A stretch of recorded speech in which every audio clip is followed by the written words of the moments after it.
Police द्वारा POCSO act के तहत मुकदमा दर्ज करने के बाद शंकराचार्य स्वामी अविमुक्तेश्वरानंद अब इलाहाबाद हाईकोर्ट पहुंच चुके हैं। हाईकोर्ट में उन्होंने अग्रिम जमानत अर्जी पेश किया है, यानी एंटीसिपेटरी बेल के लिए याचिका दायर किया है। दरअसल जिन धाराओं के तहत मुकदमा दर्ज हुआ है वहां गिरफ्तारी हो सकती है और उस गिरफ्तारी से बचने के लिए अग्रिम जमानत याचिका दायर की जाती है।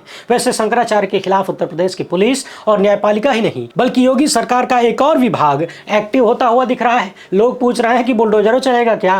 पुलिस और प्रशासन पर कई और सवाल खड़े हो रहे हैं, उन सब पर चर्चा करेंगे, क्योंकि ऐसा लगता है कि हिंदुत्व के नाम पर सत्ता में आए लोग अब चाहते हैं कि 10 साल पूरा होते होते उनकी छवि ठीक उल्टे हो जाए। यानी जो दूसरों को अब तक हिंदू विरोधी बुलाते थे वो खुद अपने ऊपर हिंदू विरोधी होने का ठप्पा ले चुके हैं, क्योंकि मामला शंकराचार्य का है और लगभग सभी शंकराचार्य इस मामले में एकजुट और इनसे बड़ा हिंदू धर्म में कोई मान्यता प्राप्त है नहीं।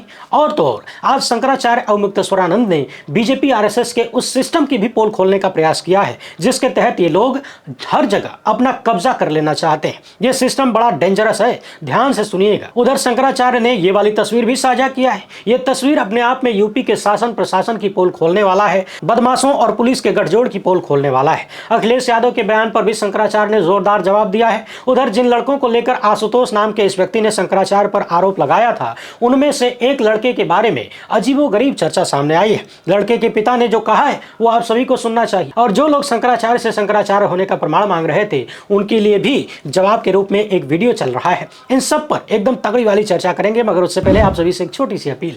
पहली बार है तो चैनल को सब्सक्राइब करके घंटी बजा दीजिए टन से। हर एक वीडियो को लाइक और शेयर करना आपकी जिम्मेदारी है। इसके अलावा आपको पता है कि हम किसी धन्ना सेठ या राजनीतिक दल के दम पर चलते नहीं, तभी खुलकर उन मुद्दों पर बात हो पाती है जिन्हें छुपाने के लिए गोदी मीडिया को पैदा किया गया है। हमारा काम पसंद आता हो तो इस QR कोड या अपने मोबाइल नंबर का प्रयोग करते हुए जो भी हो सके आर्थिक सहयोग भेजने का प्रयास जरूर करें। बहुत बहुत धन्यवाद। वैसे अब तक की पूरी कहानी तो आपको याद ही है। शंकराचार्य कब से निशाने पर हैं, क्यों निशाने पर हैं? क्योंकि यही अमृत काल का फलसफा है। चुप रहो, खामोश रहो, गुलाम की तरह जिंदा रहो। गलती से भी अगर जिंदा होने का भ्रम पाल लिया, यानी आत्मा से जिंदा होने का भ्रम पाल लिया, तो ऐसी की तैसी कर दी जाएगी। और ऐसी तैसी करने के लिए हर जगह, हर संस्था में, पूरे सिस्टम में अपने लोग होने चाहिए जो संविधान, नियम, कानून सबको ताक पर रखकर सत्ताधारियों की गुलामी कर सके।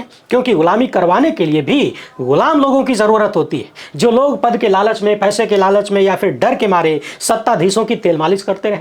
शंकराचार्य ने आज मीडिया से बात करते हुए एक बेहद महत्वपूर्ण बात कही और जो कहा है वही पिछले 12 साल से पूरे देश में हो रहा है। शंकराचार्य ने कहा है कि शंकराचार्यों की पीठ ही इस समय पूरे भारत में बची हुई है जिस पर अभी सत्ता पक्ष का कोई व्यक्ति नहीं बैठ पाया है। अभी तक सनातन धर्म को मानने वाला, उसका प्रचार करने वाला ही इन पीठों पर बैठा है, यानी इस पर कोई सरकारी आदमी, भाजपा आरएसएस का आदमी नहीं बैठ पाया है। इनकी कोशिश है कि जैसे इन्होंने हर संवैधानिक पद पर अपने लोगों को बिठा लिया, जैसे हर विश्वविद्यालय में कुलपति के पद पर अपने लोगों को बिठा दिया, बाकी कई जगहों पर अपने लोगों को रख दिया, वैसे विश्वविद्यालय के कुलपति से याद आया भाजपा के वरिष्ठ नेता स्वर्गीय सत्यपाल मलिक जी ने कहा था और बार बार कहा था कि जिनकी काबिलियत, जिनकी योग्यता इंटर कॉलेज की प्रिंसिपल बनने की भी नहीं है, ऐसे लोगों को विश्वविद्यालय का कुलपति बनाया जा रहा है क्योंकि वो आरएसएस के। शंकराचार्य का कहना है कि जैसे तमाम संवैधानिक पदों पर इन लोगों ने अपने लोगों को बिठा लिया, उसी तरह शंकराचार्यों की पीठ में भी अपने लोगों को घुसाना चाहते हैं, क्योंकि शंकराचार्य शास्त्रों का पालन करते हैं, शास्त्र सम्मत बात करते हैं और उसी के अनुसार चलने के लिए कहते हैं। हम लगातार कहते हैं कि एक सन्यासी को दया, करुणा और अहिंसा के व्रत का पालन करना चाहिए। और जब एक व्यक्ति अपने आप को सन्यासी कहने वाला हो, गेरुआ पहनता हो और मुख्यमंत्री के पद पर बैठा हो, तब तो वो फिर मांस की बिक्री भी करने लगता है, जो कि शास्त्रों के अनुसार ठीक नहीं है। शंकराचार्य कह रहे हैं कि जब आपने विरक्ति धारण कर ली, माँ बाप को भी छोड़ दिया, तो फिर आप नौकरी क्यों कर रहे हैं? कैसे कर सकते हैं? वेतन लेकर काम क्यों कर रहे हैं? और जब आप वेतन भत्ता लेकर काम करते हैं तो 24 घंटे के लिए आप सरकारी नौकर हो गए, यानी जनता के नौकर हो गए। आप संविधान के अनुसार काम करने के लिए 24 घंटे के लिए नियुक्त हो गए, बुक हो गए, तो फिर धर्म का काम कब करेंगे? यानी मूलभूत प्रश्नों को उठाने की वजह से शंकराचार्य सत्ताधारियों को नहीं भा रहे हैं। शंकराचार्य बार बार गौहत्या के खिलाफ बोल रहे हैं, कानून बनाने की मांग कर रहे हैं, लेकिन ये लोग गौहत्यारों से चंदा ले रहे हैं। और ये बात जब हम बोलते हैं, यानी शंकराचार्य कह रहे हैं कि ये बातें जब हम बोलते हैं तो उन लोगों को बुरा लगता है। इसलिए ये चाहते हैं कि शंकराचार्य की पीठ में भी इनके लोग हों ताकि गौहत्या होती रहे, गौहत्यारों से चंदा मिलता रहे, शास्त्रों के खिलाफ तमाम कार्य चलते रहे और कोई बोलने, रोकने, टोकने वाला ना हो। यानी शंकराचार्य का कहना है कि देश की तमाम संस्थाओं में, संवैधानिक संस्थाओं में इन्होंने, यानी बीजेपी आरएसएस ने अपने लोगों को बिठा लिया, लेकिन सिर्फ शंकराचार्य की 4 पीठ ही बची है जहां पर उनके लोग नहीं हैं। और वहीं से बार बार इन्हें शास्त्र के अनुसार काम करने की बात कही जाती है, इनकी पोल खुलती है, इसलिए ये हमारे खिलाफ है। वैसे आपको याद तो होगा ही, चुनाव आयोग से लेकर न्यायपालिका तक भारतीय जनता पार्टी और आरएसएस की कैसे घुसपैठ है, कैसे तमाम संवैधानिक संस्थाओं को तबाही के रास्ते पर पर चला दिया गया है। सबकी साख गिरती जा रही है, साख पर बट्टा लगता जा रहा है। हम सबके सामने राम मंदिर वाले मामले में ही हमने देखा, विरोध की आवाज शंकराचार्यों की तरफ से ही निकली और ऐसी निकली कि मंदिर के नाम पर वोट मांगने के गुब्बारे की हवा निकल गई। यानी चुनाव में वो फायदा नहीं मिला जिसकी उम्मीद भाजपा को थी। तो कुल मिलाकर लड़ाई यह है कि शंकराचार्य की कुर्सी छीन ली जाए और किसी बीजेपी आरएसएस के व्यक्ति को वहां पर बिठा दिया जाए, और ऐसा तभी होगा जब सबसे प्रखर व्यक्ति को निशाना बनाया जाए। आप भी देखते हैं बाकी के 3 शंकराचार्य तुलनात्मक रूप से इनसे कम बोलते हैं, हालांकि बोलते सब हैं, अपनी बात रखते हैं, विरोध करते हैं, सवाल करते हैं, लेकिन शंकराचार्य अविमुक्तेश्वरानंद नंबर 1 पर हैं। और यदि नंबर 1 वाले को खामोश कर लिया जाए, मुकदमों के माध्यम से, आरोपों के माध्यम से बदनाम करके उनकी कुर्सी खाली करा लिया जाए, तो फिर बाकी के लोग या तो खुद ही सरेंडर कर सकते हैं या फिर उनको डरा धमका के निपटाना आसान हो जाएगा। और एक बार शंकराचार्य की पीठ में घुसपैठ हो गई तो फिर धर्म के मामले में बीजेपी आरएसएस को चैलेंज करने वाला, चुनौती देने वाला, सवाल करने वाला, रोकने टोकने वाला, शास्त्र सम्मत बात करने वाला कोई बचेगा ही नहीं। सब एक लाइन से निपट जाएंगे और धर्म के नाम पर अधर्म फैलाने वाले टोपी पहनाने में सफल रहेंगे। इसी देश की एक प्रमुख जांच एजेंसी के भीतर कैसे कुर्सी खाली कराई गई, कैसे उस पर अपने लोगों को बिठाया गया, ये सब भी हम सब देख चुके हैं। सुप्रीम कोर्ट से लेकर हाई कोर्ट और निचली अदालतों तक में सत्ता का घुसपैठ कैसा है, ये भी हम सब देख चुके हैं, लगातार देख रहे हैं। शंकराचार्य के मामले में ही जिस जज ने एफआईआर का आदेश दिया, उनके आदेश में कितनी सारी कमियां बताई जा रही हैं, वो भी हमने पिछली वीडियो में आपको बताया था विस्तार से। शंकराचार्य भी पूछ रहे हैं कि किस तथ्य को देखकर एफआईआर का आदेश दिया गया, वो साफ साफ आदेश में क्यों नहीं लिखा गया है। और ये तो ऐसा अपराध है जिसमें तत्काल पुलिस को एफआईआर करना चाहिए था, लेकिन पुलिस ने ऐसा नहीं किया। आखिर क्यों नहीं किया? अब इन चीजों को लेकर शंकराचार्य ने अग्रिम जमानत के लिए इलाहाबाद हाईकोर्ट में याचिका दायर कर दिया है। मगर समझने वाली बात यह है कि भाजपाई सत्ता किस कदर निरंकुश होती जा रही है, जो बात आम जनमानस भी समझ रहा है, जिसे कम से कम पढ़ा लिखा व्यक्ति भी आसानी से पकड़ ले, अंदाजा लगा ले। क्या सत्ता में बैठे लोगों को वो सब कुछ नहीं दिख रहा है या फिर देखना नहीं चाहते? बदले की आग में इस कदर जल रहे हैं कि अपना ही सब कुछ जलाकर मिटा देना चाहते हैं। शंकराचार्य ने हाल ही में मीडिया को ये वाली तस्वीर दिखाया और दावा किया गया कि प्रयागराज का एक पुलिस अधिकारी उनके खिलाफ रची गई साजिश में षड्यंत्रकारी था। इस तस्वीर को लेकर सोशल मीडिया पर दावा किया जा रहा है कि शामली में अजय पाल शर्मा के एसपी रहते हुए आशुतोष हिस्ट्री सीटर था।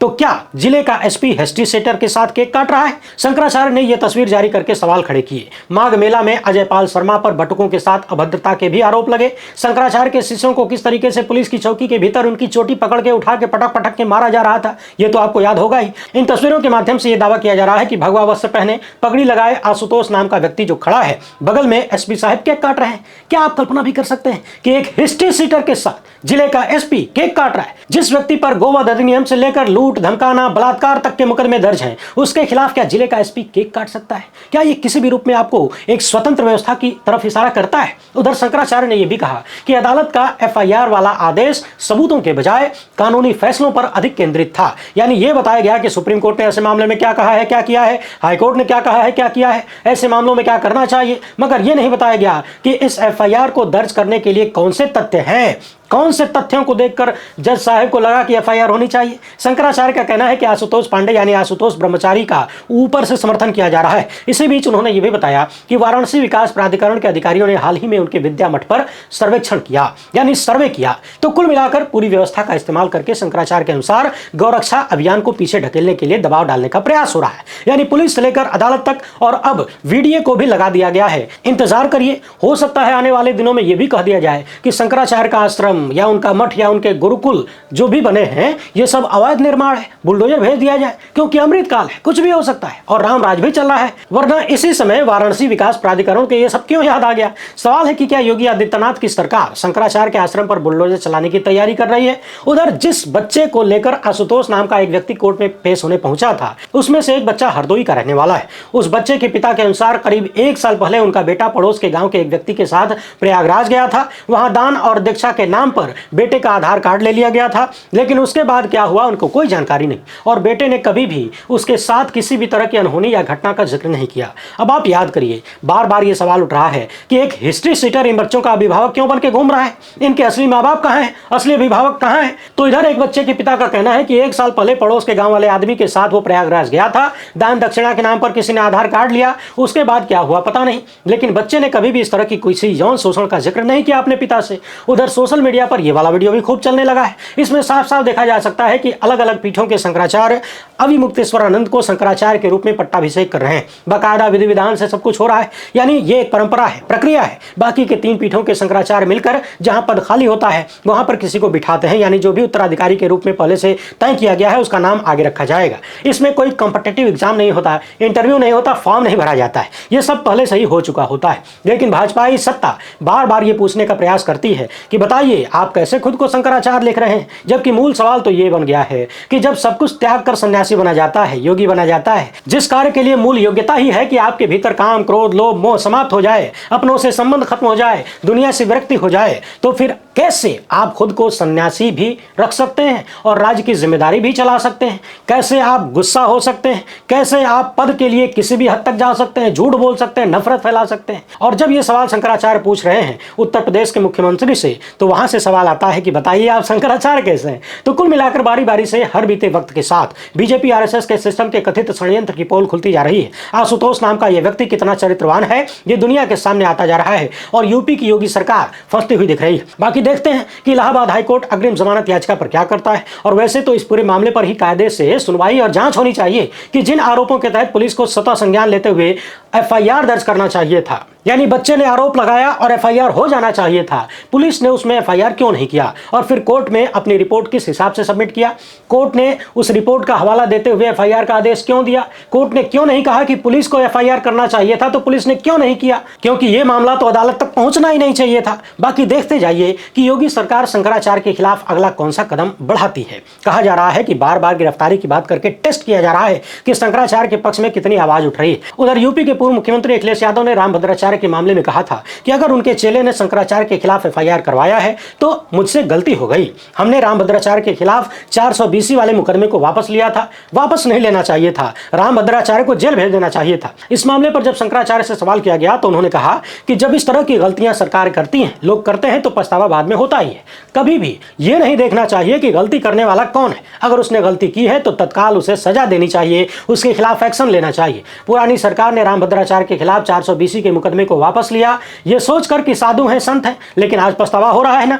तो जब गलती समझ में आए फिर गलत करने वाला कौन है ये देखना न्यायोचित नहीं है, शास्त्र के अनुसार गलत है। बाकी देखते जाइए गिरफ्तारी पर क्या होता है। वाराणसी विकास प्राधिकरण क्या बुलडोजर में तेल भरवा रहा है, पंचर वगैरह चेक करवा रहा है, या फिर सरेंडर करने की तैयारी है? वीडियो पसंद आई हो तो ज्यादा से ज्यादा लोगों तक पहुंचाएं। पहली बार है तो चैनल को सब्सक्राइब कर लीजिए। हमसे जुड़ने के लिए बहुत बहुत धन्यवाद। जय हिंद।